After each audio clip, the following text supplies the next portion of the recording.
예배 때마다 우리 특별 연주를 해주는 우리 앙상블에게 한번 큰 박수 다시 한번 드리죠.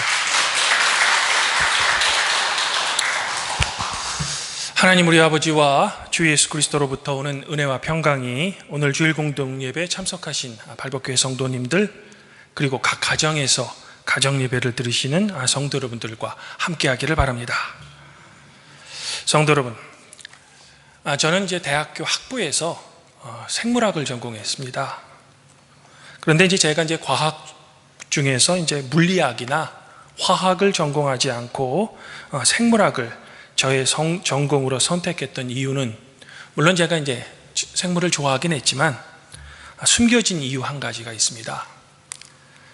그것은 제가 수학을 잘 못합니다. 그래서 대학에서 과학 중에 생물학을 전공하면 수학을 더 이상 안 할 줄 알았죠. 그런데 앞불사 대학교에 입학하고 나니 이과생들이면 누구나 학부 1학년 때 일반 수학을 꼭 이수해야만 졸업이 가능한 겁니다. 그것도 1학기, 2학기씩이나 말입니다. 그것도 모자라 2학년 때는 생물통계학이라는 수학을 또 들어야 됐습니다. 수학을 못했던 저로서는 정말 힘든 시간이었죠. 특별히 1학년 일반 수학 시간에 미분 시간이었는데 교수님이 칠판 한가득 잔뜩 판서하시면서 미분에 대해서 설명하시는데 저의 머릿속은 온통 백지장처럼 하했던 겁니다.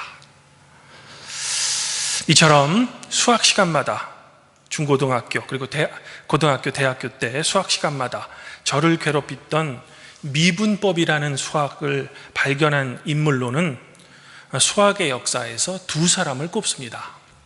바로 영국 출신의 과학자인 아이작 뉴턴, 그리고 독일 출신, 정확히 말하면 신성 로마 제국의 라이프니츠 출신의 고트프리드 빌헬름 라이프니츠, 이 두 사람을 뽑습니다. 이 둘은 거의 동시대를 살았던 천재들로서 수학의 역사에서는 누가 먼저 미분법을 개발했느냐를 두고 영국과 독일이라는 국가의 자존심까지 걸린 일종의 선취권 싸움을 했던 것이 과학사의 뒷이야기입니다. 결론적으로 뉴턴과 라이프니츠 서로 독자적으로 개발한 것으로 판결이 났지만 말입니다. 덧붙이면 우리들이 학교에서 배웠던 방법은 뉴턴 방법이 아니라 라이프니츠가 고안한 방법으로 우리는 배웠습니다. 그런데 이 라이프니츠는 수학자뿐만 아니라 유명한 철학자이며 신학자이기도 합니다. 그가 신학 분야에 남긴 용어 중에 가장 유명한 용어는 바로 하나님은 선하고 의로우신 분이신데 왜 이 세상에는 악과 고통이 이렇게 존재하는가에 대한 신학적인 질문인 신정론이라는 용어입니다. 결국 수학 분야에서는 미분법이라는 것을 발견해서 제가 과학을 공부할 때 그렇게도 저를 괴롭히더니 나중에 신학을 공부할 때도 신정론이라는 용어를 만들어서 저를 여전히 괴롭혔던 사람이 바로 라이프니츠입니다. 이런 점에서 라이프니츠도 저와 같은 루터교인임에도 불구하고 저는 가끔 이 천재가 좀 미울 때가 있습니다. 물론 다방면의 천재라는 점도 둔재인 저 같은 사람에게는 상당히 마음에 안 드는 그런 점이기도 하죠. 성도 여러분, 솔직히 고백드리면 저는 요즘 개인적으로 많이 혼란스럽습니다. 코로나19라는 인류가 전혀 겪어보지 못한 사태로 한 지역교회를 담임하고 있는 목사로서 도대체 이 사태를 어떻게 뚫고 나가야 되는지 그 돌파구를 찾았는데 답답할 때가 많습니다. 그런데 거기다가 요즘 우리 사회에서 일어나고 있는 일들을 지켜보고 있자면 제가 담임 목사로서 성도님들께 무슨 위로를 주어야 할지 통답이 나오질 않습니다. 한 정치 지도자의 갑작스러운 죽음과 그를 둘러싸고 지금 우리 사회에서 벌어지고 있는 갑론을박 싸움, 특별히 그가 시민들이 좋아하고 신뢰하던 정치 지도자여서 그 파장이 매우 클 것 같습니다. 그뿐이 아니죠. 체육 유망주였던 한 젊디 젊은 한 여성의 자살과 그녀를 자살로 몰았던 지도자와 선배들의 폭력, 더욱이 저의 힘을 빠지게 하는 것은 폭력에 대한 경고의 소리를 올바르게 냈음에도 불구하고 그것을 묵살할 수 있었던 기득권 사회 체제가 저는 참으로 화가 납니다. 정말 왜 이렇게 이 세상의 악은 여전히 그 힘을 발휘하는지 앞서 소개해드린 신정론의 신학적인 질문이 이 시대에 다시 한번 강하게 요구되는 것 같습니다. 그런데 저를 더욱 답답하게 만드는 것은 하나님은 선하시고 정의로우신 분이심에도 불구하고 왜 이 세상에는 이런 불의한 일들이 많이 일어나는가에 대한 속 시원한 답이 성경에는 찾아볼 수 없다는 겁니다. 제가 보기에는 신학교 시절, 아니 여전히 지금도 저를 괴롭히는 이 신정론에 대한 성경의 대답은 상당히 유보적이라는 겁니다. 이런 의미에서 오늘 말씀 속의 가라지의 비유도 이런 현대를 살고 있는 우리 성도들에게 많은 도전과 질문을 던지고 있는 겁니다. 그러면 저와 함께 오늘 말씀을 한번 살펴보도록 하겠습니다. 성도 여러분, 오늘 말씀에 따르면 인자가 밭에 좋은 씨를 뿌린 후 밤이 되자 원수, 즉 마귀가 밭에 가라지를 뿌렸다는 겁니다. 그런데 이 부분에서 제가 잘 이해가 되지 않는 면이 있습니다. 그것은 바로 밭 주인의 방관자적인 태도입니다. 저의 말이 무슨 말인가 하면 오늘 말씀을 자세히 읽다 보면 밭주인은 가라지를 뿌린 원수의 정체를 정확히 알고 있는 것 같습니다. 아니, 원수인 마귀가 밤에 그렇게 할지를 이미 아는 눈치입니다. 그러면 밭의 주인은 당연히 원수인 마귀가 가라지를 뿌리지 못하도록 사전에 예방을 했어야 합니다. 즉 종들로 하여금 밤에 보초를 세우든 마귀가 밭에 들어오지 못하도록 울타리를 치든 예방 조치를 했어야만 한다는 겁니다. 그래야만 뿌린 좋은 씨가 보호되기 때문이죠. 하지만 밭주인은 그런 예방을 전혀 하지 않았다는 겁니다. 더욱이 가라지가 곡식과 함께 자라는 것을 알아차린 후에 하인들은 가라지 뽑을 것을 주인에게 요청했지만 주인은 가라지를 뽑다가 곡식이 다칠 것을 염려하며 그냥 놔둘 것을 명령합니다. 그러면서 하는 이유가 어차피 마지막 추수 때에는 곡식과 가라지를 분리해서 곡식은 곡간에 두고 가라지는 불태울 것이기 때문에 그냥 놔두라는 겁니다. 그런데 여기서 종들이 결국 마지막에는 곡식과 가라지를 분리하는 것을 몰라서 주인에게 그런 요청을 했을까라는 겁니다. 즉 종들의 생각에는 곡식들이 자라는 과정에서 가라지 때문에 곡식이 오히려 피해를 입을까 봐 가라지를 미리 뽑아내자는 겁니다. 물론 가라지를 뽑는 그 과정에서 약간의 곡식이 손해가 있을 가능성은 충분히 있습니다. 하지만 전체 수확량인 측면에서는 가라지를 지금 제거해야만 더 좋은 것 같습니다. 제 눈에는 참으로 알 수 없는 이 밭주인의 순진한 태도인 것 같습니다. 그러면 이 순진하고 약간은 방관자적인 주인의 태도를 우리는 어떻게 이해해야만 할까? 사랑하는 성도 여러분, 성경을 문자 그대로 받아들이는 데 익숙한 우리 그리스도인들과는 달리 유대인들은 하나님의 말씀인 성경을 해석하는 데 있어서 우리 그리스도인들보다 조금 자유롭습니다. 그래서 자세하게 기록하는 것을 좋아했던 당시 그리스 문학 기법과는 달리 간결하고 오히려 중요한 메시지는 문맥 속에 숨겨두었던 것을 좋아했던 히브리 문학 기법을 제대로 이해하기 위해서 유대인들은 성경을 볼 때 간격 메우기라는 성경 해석 방법을 사용합니다. 영어로는 gap 필링이라고 하는데 다른 말로 하면 행간 읽기 정도 됩니다. 즉 문맥 속에 숨겨진 의미를 찾아낸다는 것이죠. 이러한 성경 읽기 방법은 예수님의 짧은 비유를 우리의 삶에 적용하는데도 때로는 많은 도움을 줍니다. 원래 비유란 모든 상황과 모든 경우를 다 담을 수 없기 때문에 그 시대의 상황에 따라 비유의 해석이 달라질 수 있는 겁니다.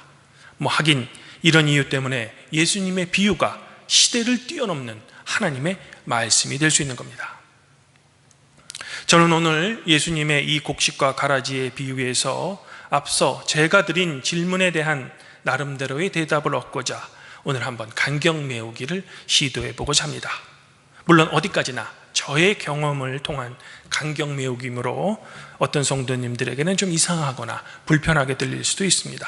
그럼에도 불구하고 오늘 말씀에 대한 저의 간격 메우기 방법을 한번 들어주시면 감사하겠습니다. 저는 이쯤에서 이런 상상을 한번 해봅니다. 오늘 말씀에서 하인들은 좋은 씨를 뿌렸음에도 불구하고 가라지가 함께 자라는 것을 보고 주인에게 가라지를 제거할 것을 원하느냐라고 묻죠. 이에 주인은 가라지를 그냥 둘 것을 명령합니다.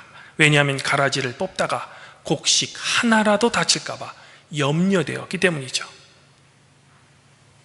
그러면 이 순진한 주인의 이 명령에 대해 과연 종들이 이 명령을 순종했을까 하는 것이 저의 가정입니다. 저의 생각에는 아마도 주인의 이 명령에 대해 종들은 여전히 불만이 있었을 겁니다.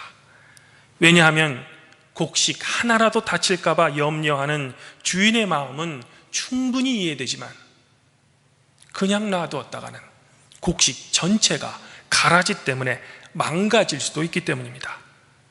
즉 주인의 생각은 너무나도 이상적이고 현실을 잘 모르는 순진한 생각이라는 거죠. 차라리 조그만 손실을 보더라도 가라지를 뽑는 것이 전체 수확률에는 분명히 좋을 것이기 때문입니다. 그리고 언제나 다수의 이익을 위해서 소수를 희생시키는 일은 우리 인간 세상에서는 늘 일어나는 일이며 이에 대해 대부분의 사람들은 다 용인합니다. 그래서 오늘 저의 해석은 아마도 오늘 말씀에 등장하는 종들은 주인의 명령을 듣지 않고 가라지를 제거하려고 했다고 가정하는 겁니다. 하긴 예수님의 비유에서 종들은 언제나 주인의 명령을 자주 어기곤 했으니까 말입니다. 그리고 아담과 하와도 선악과를 먹는 경우 반드시 죽일 것이라는 하나님의 명령을 어겼으니까 말입니다.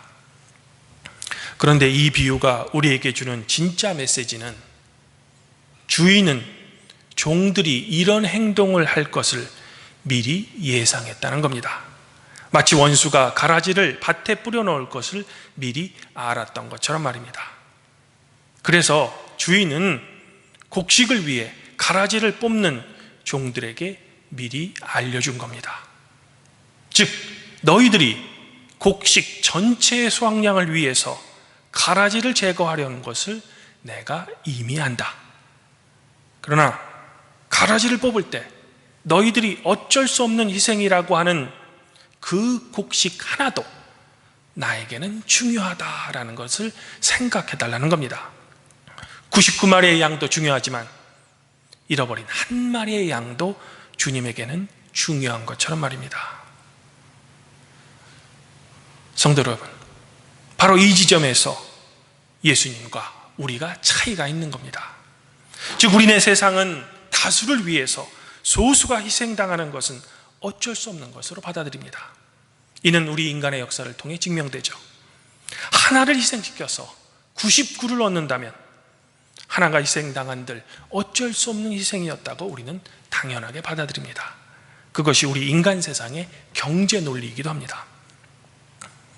하지만 사랑의 예수님께서는 가라지를 제거하기 위해서 우리가 어쩔 수 없다고 생각되는 그 단 한 개의 곡식의 희생도 바라지 않으신다는 겁니다.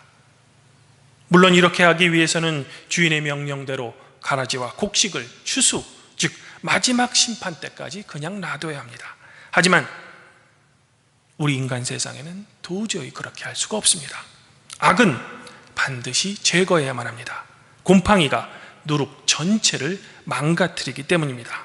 그리고 우리의 이런 행동에 대해 예수님 또한 우리의 행동을 인정해 주실 겁니다. 왜냐하면 당신 자신이 공생의 전체를 통해 악과 처절히 싸우셨던 것처럼 말입니다. 그러나 예수님께서는 우리가 감히 상상하지도 못하고 생각하지 못한 놀라운 방법을 우리에게 보여주셨던 겁니다. 즉 가라지를 제거하기 위해 희생당할 곡식 한 개도 사랑하는 마음으로 당신 자신이 십자가에 달리신 겁니다. 즉 전체를 위해 희생당할지도 모를, 아니 그 희생이 우리에게 용인되는 우리 한 명 한 명을 위해서 예수님께서는 당신 자신이 그 곡식을 위해 십자가에 매달리신 겁니다. 이것이 바로 우리를 향한 예수님의 사랑인 겁니다. 이런 의미에서 예수님의 사랑에서 그 누구도 제외될 수는 없는 겁니다. 비록 그 사람이 사회적으로 소외되고 뒤떨어지고 능력이 부족하더라도 말입니다. 사랑하는 자의 발복교회 성도 여러분, 안타깝지만 주님께서는 당신께서 창조하신 이 세상이 왜 이렇게 불의한지, 또 불의한 것이 왜 이토록이나 존재하는가에 대한 속 시원한 대답은 오늘 우리에게 해주시는 않으신 것 같습니다. 마치 욥이 자신이 왜 고통을 받았는지 주님께서 대답을 해주지 않으셨던 것처럼 말입니다. 이런 의미로 오늘 가라지의 비유에서 밭주인은 왜 원수인 마귀가 밤에 가라지를 뿌리는 것을 막지 않았는지도 저는 잘 모르겠습니다. 다만 오늘 비유를 통해 우리가 분명히 알 수 있는 것은 우리 주변에는 원인을 알 수 없는 악만큼은 확실히 존재한다는 겁니다. 그리고 그것에 대해 우리는 늘 경계해야만 한다는 겁니다. 더불어 오늘 비유를 해석하는 데 있어서 우리 그리스도인들이 경계해야 될 것이 있습니다. 그것은 악은 하나님의 몫이니 우리 그리스도인들은 고난과 고통이 오면 그것을 인내하고 참아야 하지 결코 그 악을 제거하려고 해서는 안 된다는 식의 해석입니다. 이런 식의 해석은 악에 대해 분명히 분노하셨으며 늘 약자를 위해 행동하셨던 예수님과의 삶과는 전혀 다른 행동 양식이 되는 겁니다. 분명 우리 그리스도인들은 이 세상의 악을 막기 위해 악과 싸워야 됩니다. 그러나 동시에 그 악으로부터 피해받는 약자들을 보호해야만 합니다. 하나님은 고아와 과부와 나그네의 하나님이셨으니까 말입니다. 그러므로 오늘 비유에서 아마도 종들은 주인의 명령과는 달리 가라지를 제거하려고 시도했을 겁니다. 우리가 정의를 위해서 악과의 전쟁을 이 사회에서 벌이는 것처럼 말입니다. 그러나 오늘 비유에서 밭주인 예수님께서는 우리의 이런 행동에 대해 미리 예견하시면서 우리에게 중요한 메시지를 던져주고 있는 겁니다. 그것은 우리 또한 언제든지 우리가 경멸하는 악이 될 수 있다는 겁니다. 왜냐하면 우리 인간은 늘 자기 합리화에는 1등이기 때문이죠. 하지만 언제나 나만이 옳을 수는 없습니다. 나 또한 악이 될 수 있습니다. 또한 오늘 비유에서 예수님께서 우리에게 두 번째 주는 교훈은 정의를 위한 싸움과 투쟁 과정에서 우리가 어쩔 수 없다고 생각되는 아주 작은 부분의 희생에도 주님께서는 마음 아파하신다는 겁니다. 물론 유한한 능력을 가진 우리 인간의 행동에는 한계가 있을 수밖에 없죠. 조그마한 희생과 손해 없이 우리 사회의 정의를 절대로 실현할 수는 없기 때문입니다. 하지만 예수님께서는 이 조그마한 희생과 손해를 위해 당신 자신을 희생하는 마음을 우리에게 삶으로 보여주신 겁니다. 그러므로 우리 그리스도인들은 예수님의 이 마음을 결코 놓쳐서는 안 될 겁니다. 이제 제가 좋아하는 어느 목사님의 이야기를 성도 여러분들에게 소개해드리면서 저의 설교를 정리할까 합니다.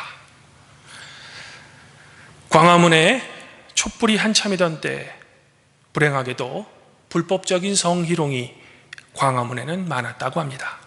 그도 그럴 것이 워낙 많은 사람들이 군집해 있으니 어떤 사람이 나쁜 마음을 먹고 여성의 몸을 만진다면 그 누가 알겠습니까? 이에 경찰서에 몇몇 신고가 있었나 봅니다. 그리고 이러한 신고 소속이 촛불을 주관하는 주최 측에 알려진 겁니다. 그때 어떤 사람들은 이런 말을 했다고 합니다. 지금 그런 작은 일에 매달릴 때가 아닙니다. 그런 일을 자꾸 언급하다 보면 우리의 목적인 큰 목적이 흐려질 수는 있으니 일단 큰 일부터 성취하고 그런 일들은 나중에 해결했다고 합니다.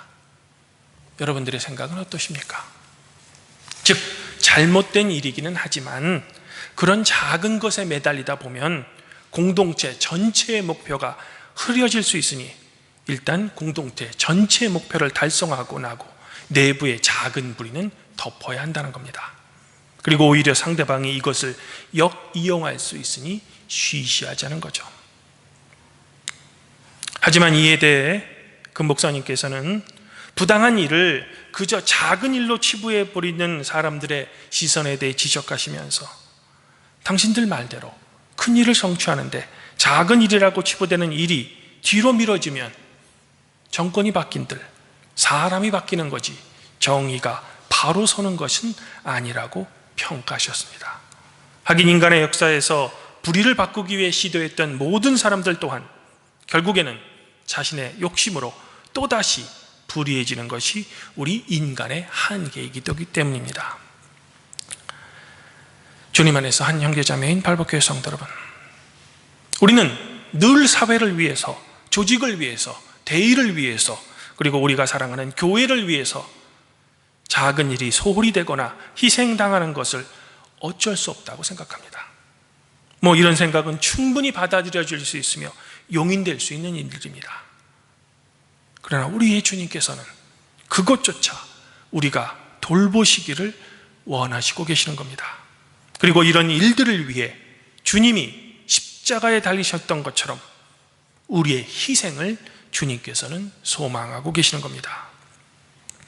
그러므로 아무쪼록 팔복교회 성도님들은 이 세상을 살 때 하나님의 공평과 정의를 위해 분연하게 투쟁하시길 바랍니다. 악에 대해서만큼은 결코 뒤로 물러나셔는 안 됩니다. 그러나 나 또한 악이 될 수 있음을 늘 경계하시고 그 과정 속에서 혹시라도 피해를 입을지 모르는 약하디 약한 이 사회의 소수의 사람들을 기억하시고 그들을 외면치 않는 주님의 마음을 품으시는 성도 여러분들이 되시기를 지금 이 시간 소망합니다.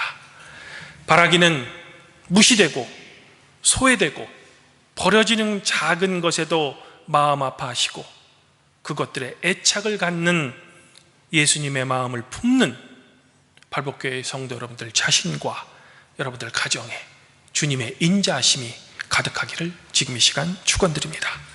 그리하면 모든 지각에 뛰어나신 하나님의 평강이 그리스도 예수 안에서 성도 여러분들의 마음과 생각을 지켜주실 것입니다.